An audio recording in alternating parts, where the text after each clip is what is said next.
Bismillahirrahmanirrahim. Assalamualaikum warahmatullahi wabarakatuh. Alhamdulillahi rabbil alamin hamdan katsiran kama amar. Asyhadu an la ilaha illallah wahdahu la syarikalah wa asyhadu anna Muhammadan abduhu wa rasuluhu la nabiyya ba'dah. Allahumma salli wa sallim ala sayyidina Muhammad al-fatih lima ughliqa wal khatimi lima sabaq wan nasiril haqq bil haqq wal hadi ila siratal mustaqim wa ala alihi wa sahbihi wa barik wa sallim haqqa qadrihi bi maqdiril azim. Wa qala Allah ta'ala fi kitabihil karim wa huwa asdaqul qailin. Na'udzu billahi minasy syaithanir rajim. Bismillahirrahmanirrahim. Rabbi ishrah li sadri wa yassir li amri wahlul 'uqdatam min lisani yafqahu qawli. Shadaqallahu azim. Sidang salat zuhur berjamaah yang dirahmati Allah Subhanahu wa taala, yang besar tidak tersebut gelar, yang mudah tak terpanggil nama, namun tak mengurangi rasa hormat kepada semua yang hadir. Mudah-mudahan kita yang duduk berkumpul di rumah Allah ini sedang menantikan waktu iqamah, insyaallah mendapatkan dua doa dari malaikat. Allahumma ighfir lahum, Allahumma arhamhum. Ya Allah, ampunkan mereka, ya Allah sayangi mereka, hatta kharaja minal masjid, sampai kita keluar dari rumah Allah ini. Amin ya rabbal alamin. Ayah bunda yang dirahmati Allah, tak ada salahnya kita bersyukur dengan kalimat alhamdulillah, bersalawat dan salam kepada baginda Nabi Muhammad dengan kalimat Allahumma shalli ala sayyidina Muhammad wa ala ali sayyidina Muhammad. Assalamu alayka ya Rasulullah, assalamu alayka ya Nabi Allah, assalamu alayka ya Habibullah. Mudah-mudahan kita semua mendapatkan syafaatul uzma fi yaumil qiyamah dari baginda Nabi Muhammad sallallahu alaihi wasallam. Sidang salat zuhur berjamaah yang dirahmati Allah Subhanahu wa taala. Ada kalam yang begitu indah dari Allah dan memberikan warning kepada kita. Apa kata Allah Subhanahu wa taala? Nauzubillahi minasyaitonir rajim. Bismillahirrahmanirrahim. Wal 'asr, demi waktu.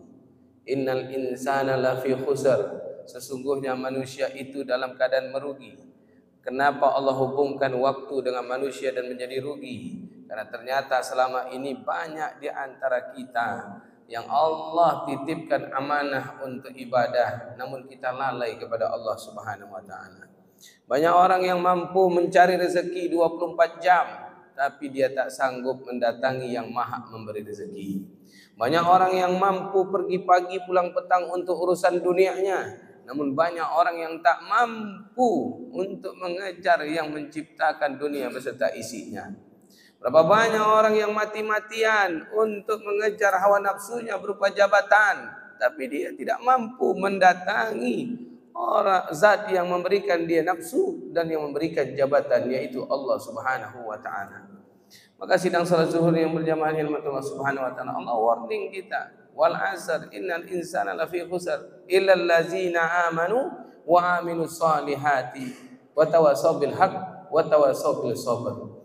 Tapi Allah juga bilang, dan Allah juga ingatkan, maka ada orang-orang yang tak rugi selama aku hidupkan dia di muka bumi, selama aku berikan dia nafas di muka bumi. Siapa dia? Kata Allah Subhanahu wa taala, orang-orang yang saban berganti hari, saban berganti bulan, saban berganti tahun, detik jadi menit, menit jadi jam, imannya semakin bertambah kepada Allah. Kemudian apa lagi? Melakukan amal-amal soleh. Jadi kalau ingin iman kita bertambah, iman kita semakin meningkat, iman kita semakin kuat, bagaimana caranya? Raihlah hidup yang berkah. Bagaimana meraih hidup yang berkah itu? Jangan jauh dari Allah Subhanahu wa taala. Maka kata Allah di dalam surat Al-Anfal, tanda-tanda orang yang meningkat imannya. Satu, kata Allah Subhanahu wa taala, innamal mu'minuna alladzina idza dzukirallahu wajilat qulubuhum. Orang yang ketika disebutkan namaku bergetar hatinya. Masya Allah. Adakah ketika di setiap disebutkan nama Allah bergetar hati kita? Dulu sebelum kita nikah dengan istri kita, apa yang terjadi? Disebut nama calon istri kita saja bergetar hati kita. Ada apa dengan calon istri ini? Masya Allah. Kenapa kita dengan Allah tak bisa bergetar? Ada apa? Berarti iman kita belum bisa bertambah. Berarti iman kita masih berkurang. Maka oleh sebab itu sidang Jumat, sidang zuhur yang dirahmati oleh Allah Subhanahu wa taala, belajarlah kita dari Sayyidina Umar bin Khattab. Seorang Yahudi yang masuk Islam di umur 40 tahun. Ketika dia hunuskan pedangnya ke leher Nabi Muhammad sallallahu alaihi wasallam, kemudian dia berkata, "Wahai Muhammad, andaikan ku tebas lehermu dengan pedangku ini, hai Muhammad, siapa kira-kira yang akan menolongmu, hai Muhammad?" Kata Nabi Muhammad, tak ada kecuali Allah. Bergetar hatinya Sayyidina Umar, bergetar tangannya, jatuh pedang tadi, diambil oleh Nabi Muhammad sallallahu alaihi wasallam. Kemudian Nabi Muhammad mengarahkan pedang tadi ke lehernya Sayyidina Umar bin Khattab. Dan kemudian Nabi Muhammad berkata kepada Sayyidina Umar, "Hei Umar, andaikan ku tebas lehermu dengan pedangmu ini yang dari tanganku ini, kira-kira siapa yang menolongmu?"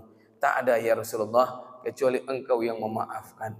Ya Rasulullah, saksikan asyhadu an la ilaha illallah wa asyhadu anna Muhammadar Rasulullah. Begitu luar biasanya. Ketika disebutkan nama Allah, bergetar hatinya, bertambah imannya. Maka ketika disebutkan nama Allah, harusnya bergetar hati kita dan bertambah iman kita. Lalu apa lagi? Wa idza tuliyat alaihim ayatuhu zadatuhum imanan wa ala rabbihim yatawakkalun. Dan ketika dibacakan ayat-ayat Allah, menetes air matanya, merinding seluruh bulu kuduknya. Kemudian apa yang terjadi? Bergetar hatinya.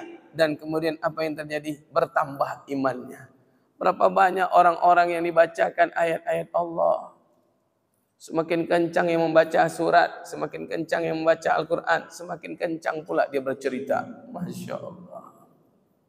Oleh sebab itu, sidang salat zuhur yang dirahmati Allah Subhanahu wa taala, mulailah kita memuhasabah diri. Adakah disebutkan nama Allah bergetar hati kita? Adakah dibacakan ayat-ayat Allah kemudian hati kita menangis? Kemudian hati kita berkata, ana akhafullah, aku semakin takut kepadamu ya Allah. Kalau tidak ada, berarti perlu kita pertanyakan, hati kita masih jauh kepada Allah Subhanahu wa taala. Kemudian apalagi yang ketiga, alladzina yuqimunas salata wa mimma razaqnahum yunfikun. Orang yang disebutkan nama Allah, orang yang dibacakan ayat-ayat Allah, orang yang dikumandangkan suara azan, panggilan Allah, apa yang terjadi? Dia datang ke rumah Allah. Dia penuhi panggilan Allah. Bahkan orang yang bertambah imannya, dia datang sebelum dipanggil. Kira-kira kalaulah bapak ibu sidang sholat zuhur berjamaah yang dirahmati Allah Subhanahu wa taala, dipanggil oleh anaknya, panggilan pertama dicuekin, panggilan kedua tak didengarkan, panggilan ketiga diacuhkan, kira-kira apa perasaan kita? Mungkin kita akan berkata, dasar anak ini sudah mulai kurang ajar. Masya Allah. Tapi Allah tidak. Ketika Allah panggil, hayya 'alas shalah,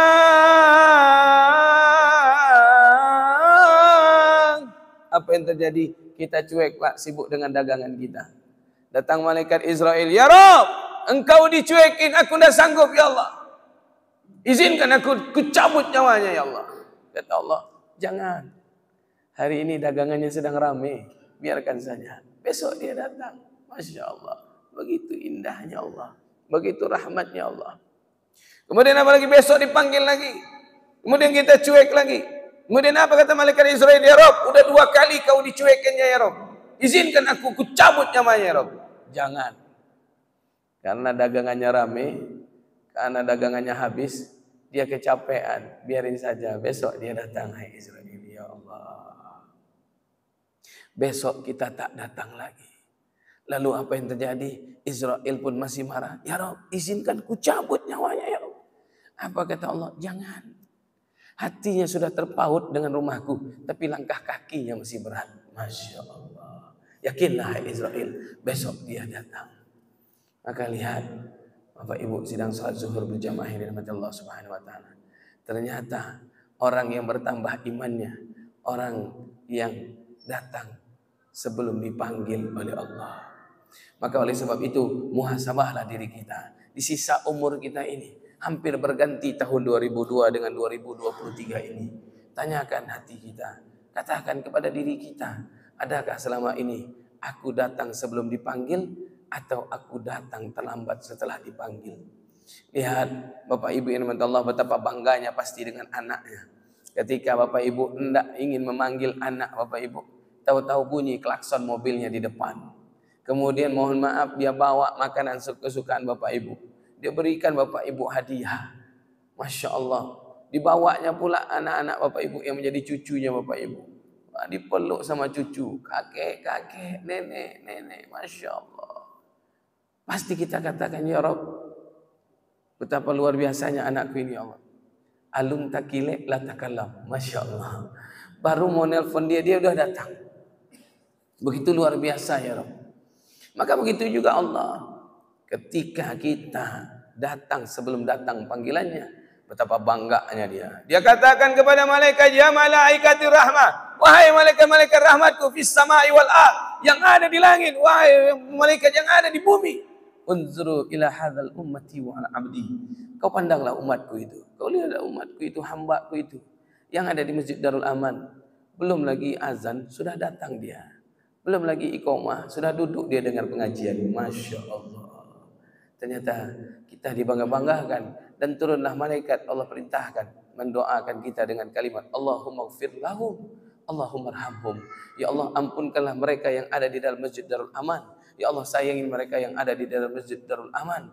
Bertanya seorang jamaah, sampai kapan selesai doa malaikat itu Ustaz? Hatta kharaja minal masjid, sampai kita meninggalkan masjid ini. Maka Bapak Ibu yang dirahmati Allah Subhanahu wa taala, kalau mau panjang doa malaikat tadi, selesai sholat zuhur, jangan langsung pakai doa Allahumma lantas jalan. Nah, ini bahaya Bapak Ibu. Kenapa? Putus doa malaikat. Maka zikirlah agar panjang doa malaikat tadi dengan doa-doa tadi. So habis zikir, ikutilah berdoa berjamaah.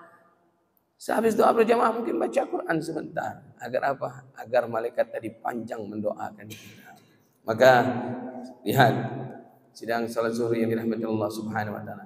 Betapa luar biasanya orang yang bertambah imannya, orang yang insya Allah yang akan mendapatkan berkahnya Allah adalah orang yang pertama bergetar hatinya, yang kedua ketika dibacakan ayat Allah menetes air matanya. Yang ketiga, salah satunya adalah orang yang memenuhi panggilan Allah sebelum dipanggil oleh Allah. Panggilan Allah itu cuma ada 3 sidang salat zuhur berjamaah yang dirahmati Allah Subhanahu wa taala. Panggilan yang pertama adalah Allahu Akbar, Allahu Akbar, panggilan salat. Panggilan yang kedua adalah panggilan labbaik Allahumma labbaik. Labbaik la syarika laka labbaik innal hamda wan ni'mata lak wal mulka la syarika lak labbaik Allahumma labbaik labbaik la syarika laka labbaik innal hamda wan ni'mata lak wal mulka la syarika laka labbaik. Bapak Ibu, panggilan yang ketiga inna lillahi wa inna ilaihi rajiun. Cuma 3 panggilan Allah. Ada orang yang mampu memenuhi panggilan Allah yang pertama dan yang kedua. Ada orang yang tak mampu memenuhi panggilan Allah yang pertama dan kedua, langsung Allah panggil dengan panggilan ketiga. Sekarang yang jadi pertanyaan, Bapak Ibu mau penuhi panggilan Allah yang pertama, yang kedua, apa mau langsung yang ketiga? Maka Bapak Ibu dirahmati Allah Subhanahu wa taala, penuhilah panggilan Allah yang pertama, datanglah sebelum dipanggil. Yang kedua, ketika kita sudah penuhi panggilan Allah, Bapak Ibu, rajin kita ke masjid, rajin kita berjamaah, rajin kita sholat tepat waktu.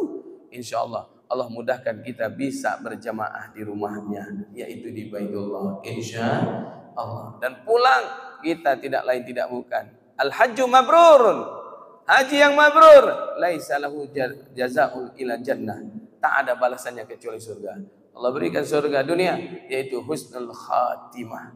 Allah berikan surga akhirat yaitu Allah tidak perlu lagi menghisap kita dan Allah hantarkan kita lewat malaikat-malaikat rahmatnya langsung ke dalam surga. Maka Bapak Ibu yang dirahmati Allah Subhanahu wa taala, lalu apalagi yang ketiga, yang keempat yaitu wa mimma razaqnahum yunfikun. Sibuklah di sisa umur ini Bapak Ibu menghabiskan harta di jalan Allah Subhanahu wa taala. Kenapa? Karena orang-orang yang sibuk menghabiskan harta di jalan Allah bukannya habis tapi yang ada akan bertambah. Jangan takut Bapak Ibu yang dirahmati Allah. Bapak Ibu yang dirahmati Allah Subhanahu wa taala, ada orang kaya di zaman Sehatim bin Al-Asam di dalam buku Mukasyafatul Qulub. Orang kaya pengen miskin karena takut. Innal ghaniyun tadkhulul jannah birraqiyah wa innal masakin tadkhulul jannah bisil. Orang kaya masuk surga akan mengesot, akan lambat, akan dipertanyakan, akan dihisap tentang hartanya. Dari mana kau dapat harta dan kemana kau pergikan harta? Berat. Kemudian orang miskin masuk surga seperti petir menyambar ranting di pohon. Lalu apa yang terjadi Bapak Ibu yang Allah sedang salat zuhur berjamaah? Ada seorang bapak di Jalan Jenderal Sudirman tinggal di komplek perumahan Sudirman di belakang Hotel Mayang Garden. Tahun 2020 awal Januari. Apa yang terjadi Bapak Ibu? Selesai saya ngisi pengajian, diajaknya saya ke rumahnya. Ternyata apa yang terjadi Bapak Ibu dan Allah? Alhamdulillah dia titipkan sebesar lebih kurang hampir 50 juta untuk pembangunan pondok pesantren Cahaya Hati. Kemudian apa yang terjadi Bapak Ibu dan Allah Subhanahu wa taala, begitu bahagianya beliau menyerahkan. Kita pun terima Bapak Ibu dengan mendoakan beliau. Lalu Bapak Ibu dan Allah 2 tahun tidak bertemu. Bertemulah kemarin 2022 pulang saya umroh full Ramadan. Diundanglah Bapak Ibu acara halal bihalal. Singkat cerita Bapak Ibu dan Allah Subhanahu wa taala, saya terkejut di Masjid Nurul Huda, Jalan Rawasari Bapak Ibu dan Allah Subhanahu wa taala. Bertemu lagi dengan beliau. Selesai sholat diajaknya Bapak Ibu dan Allah ke rumahnya. Menetes air mata saya Bapak Ibu. Dia tidak lagi tinggal di rumah mewahnya yang kemarin, tapi dia tinggal di rumah petak. Kemudian saya tanya, Pak, ini rumah siapa? Rumah saya Ustaz. Lah, rumah yang kemarin mana? Sudah saya jual. Kenapa Bapak jual? Saya terpikir dengan ceritanya Ustaz. Apa yang Bapak pikirkan? Terpukul saya Ustaz. Saya jual rumah karena saya takut harta ini akan menjadi perebutan. Harta ini akan menjadi sebuah harta yang bisa mencelakakan saya. Karena kata Ustadz sendiri, inna amwalakum wa auladakum fitnah. Hati-hatilah, hartamu dan anak-anakmu akan menjadi musibah. Kapan? Saat engkau meninggal dunia. Makanya Ustadz, saya jual rumah saya kumpulkan anak-anak. Kemudian saya bagikan Ustadz. Setelah saya bagikan Ustadz, menetes air mata saya. Karena mereka pergi dengan begitu saja Ustadz. Apa yang membuat Bapak nangis? Kan bukannya Bapak sudah senang, sudah bebas dari masalah harta. Pertanyaan dari malaikat nantinya. Betul, yang saya sedihkan. Coba bayangkan, saya masih hidup. Saya katakan rumah ini sudah saya jual. Satu pun tidak ada yang menangis. Satu pun tidak ada yang sedih. Bahkan yang paling luar biasa, ketika saya bagikan, satu pun tidak ada yang minta, Pak, Bapak tinggal di rumah saya. Pak, Bapak tinggal di rumah saya. Yang ada mereka hanya mengucapkan terima kasih. Dan bahkan setelah itu mereka pergi. Bahkan yang paling luar biasa, ada di antara mereka yang masih bertanya, rumah Bapak kan terjual 3M. Kenapa yang Bapak bagi-bagikan kepada kami berempat cuma 2M? Yang 1M lagi mana Pak? Ya Allah. Dengan santainya, dengan tenangnya anak berkata, yang 1M lagi mana? Apa kata si Bapak? Mana lagi amalku? Inilah amalku. Yang 1M ini akan kuserahkan di jalan Allah. Hai anak-anakku, aku tinggal di rumah petak. Tak adakah kalian yang menyilakan aku tinggal di rumah kalian? Maaf Pak, rumah kami sempit. Maaf Pak, mertua kami sudah tinggal di rumah kami. Menetes air mata si Bapak. Bahkan sampai dia tinggal di rumah petak. Sampai detik kemarin dia katakan, anak-anaknya tak ada satupun yang mengantarkan makanan dan mengajaknya jalan-jalan keluar. Allahu Akbar. Tapi ada sebuah kebanggaan Ustaz. Saya sudah bebas dari pertanyaan tentang harta. Yang saya takutkan ketika saya meninggal, hidup aja saya, mereka masih pertanyakan, apalagi saya meninggal. Allahu Akbar. Maka sidang salat zuhur berjamaah yang dirahmati Allah Subhanahu wa taala. Hati-hati, jangan tumpuk harta kita, jangan timbang-timbang harta kita. Sibuklah kita menjalankan harta di jalan Allah, karena harta itu berat. Pertanyaan menjadi dua dan juga berat akan diperebutkan oleh anak-anak kita. Oh, anak kami soleh Ustaz. Betul, anak kita soleh, tapi belum tentu dia mendapatkan pasangan yang soleha. Berapa banyak anak-anak yang soleh berkata kepada kakaknya, Kak, kuserahkan semua harta ini buat kakak. Udahlah, kita nggak usah ribut. Aku ikhlas. Aku ingin menjadi anak perintis, bukan menjadi anak pewaris. Menetes air mata kakaknya, bangga dengan adiknya. Kemudian berangkatlah anak soleh ini ke mobil. Masuk dia dalam mobil. Baru duduk sebentar, datanglah ucapan dari istrinya. Bongaang jadi orang yo. Masya Allah. Terkejut dia. Turun dia dari mobil. Datang balik dia kepada kakaknya. Tidak jadi kak, aku tarik kembali kak. Masya Allah. Maka oleh sebab itu, sidang salat zuhur yang dirahmati Allah, sibuklah kita menghabiskan harta di jalan Allah. Allah katakan lewat mulutnya baginda Nabi Muhammad sallallahu alaihi wasallam, bal yasdar. Dan Allah tutup dengan kalimat di dalam surat Al-Anfal ayat 2 sampai dengan 4 ini. Ulaika humul mu'minuna haqqan. Mereka lah orang-orang yang imannya kekal, imannya kuat, imannya akan bertahan. Lan tanalur birru hatta tunfiqu mimma tuhibbun. Orang yang sempurna imannya adalah orang yang mampu mengorbankan apa yang dia cintai. Dia cinta dengan jabatannya, dia korbankan karena untuk memenuhi panggilan Allah. Mau marah atasnya silahkan, karena Allah sudah panggil. Bergetar hatinya mendengar asma Allah. Menetes air matanya dibacakan ayat-ayat Al-Quran. Dia penuhi panggilan Allah sebelum datang panggilan Allah. Kemudian dia korbankan hartanya di jalan Allah. Maka kata Allah, inilah orang yang imannya kekal. Kemudian lahum darajatihim inda rabbihim. Aku angkat derajatnya di sisiku. Walaupun begitu banyak orang yang berusaha untuk menjatuhkannya, meruntuhkannya, merusaknya, menghancurkannya, tapi akan tetap angkat derajatnya. Masya Allah, luar biasa. Kita lihat perjuangan guru kita, Al-Mukarram wal-Muqtaram wal-Al-Fadil, Profesor Dr. Haji Abdul Somad LCMA. Berapa banyak orang yang ingin menghancurkannya, berapa banyak orang yang ingin merusaknya, berapa banyak orang yang ingin menyingkirkannya. Tapi kata Allah, kau mulia, Allah muliakan dia. Masya Allah. Lalu wa maghfiratun, diampunkan semua dosa-dosanya. Dan yang terakhir, warizqun karim. Setiap hari Allah hantarkan rezeki yang mulia, rezeki yang tak berpintu, rezeki yang tak disangka-sangka. Pemuda kaya yang sibuk menghabiskan harta di jalan Allah, kemudian datang kepada Syekh Hatim bin Asom minta amalan supaya cepat miskin. Dikasihlah amalan, berangkatlah kau Jumatan, sholatlah di masjid Jami', kalau bisa di samping sultan. Kemudian salam terakhir, kau tempeleng kepala sultan, pasti kau ditangkap, kau masuk penjara, dan istrimu foya-foya, dan anakmu sibuk menghamburkan harta di jalan maksiat. Murka Allah datang, kau jatuh miskin, dicabut harta-hartamu. Orang dikasih amalan ini marah, dia malah senang. Ini amalan hebat Syekh. Aku datang nanti hari Jumat dan sholat Jumat di samping sultan. Benar, dia beli baju mewah. Sehingga pengawal bingung, ini Perdana Menteri apa orang biasa. Akhirnya dipersilakan sholat di samping sultan. Walhasil, salam terakhir ditempelengnya kepala sultan sekencang-kencangnya. Sampai sultan mengerang kesakitan.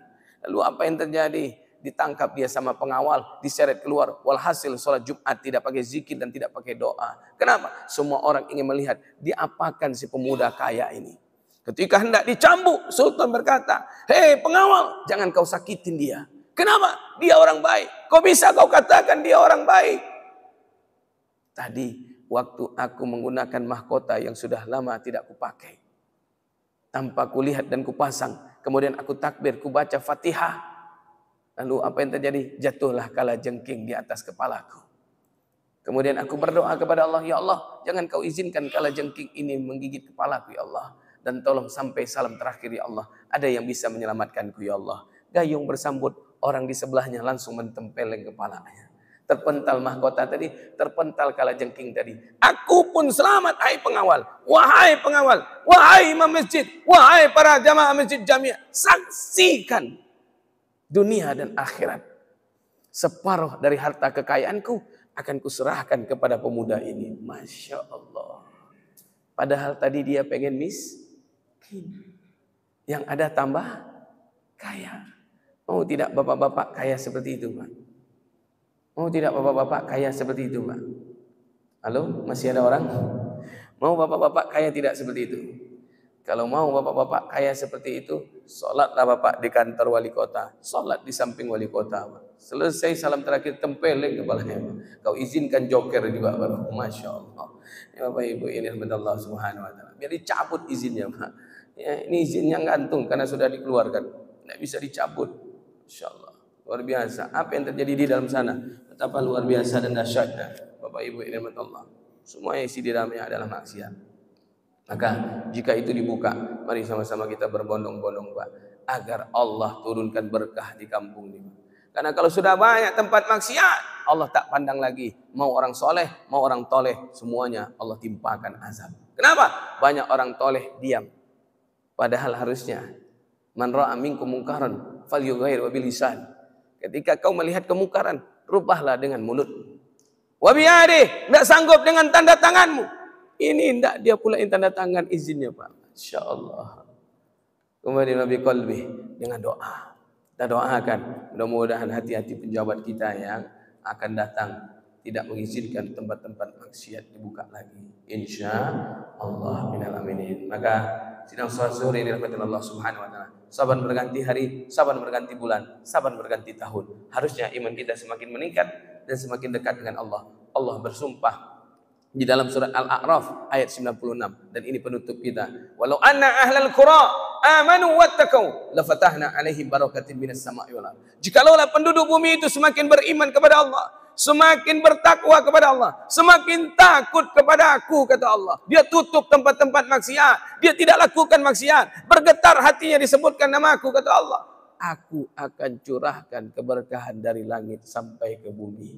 Mudah-mudahan kita dapatkan itu semua setelah nanti Bapak Ibu rahmat Allah Subhanahu wa taala kita rasakan getaran-getaran ketika disebutkan nama-nama Allah, dibacakan ayat-ayat Allah dan kita penuhi panggilan Allah sebelum datang panggilan dan kita sibuk menghabiskan harta di jalan Allah. Terima kasih atas atensi. Mohon maaf lahir batin atas segala kekurangan. Mudah-mudahan semua kurang itu datang dari pribadi, lebih datang dari Allah. Akhirul kalam subhanakallahumma bihamdik asyhadu an la ilaha illa anta astaghfiruka wa atubu ilaik. Assalamualaikum warahmatullahi wabarakatuh.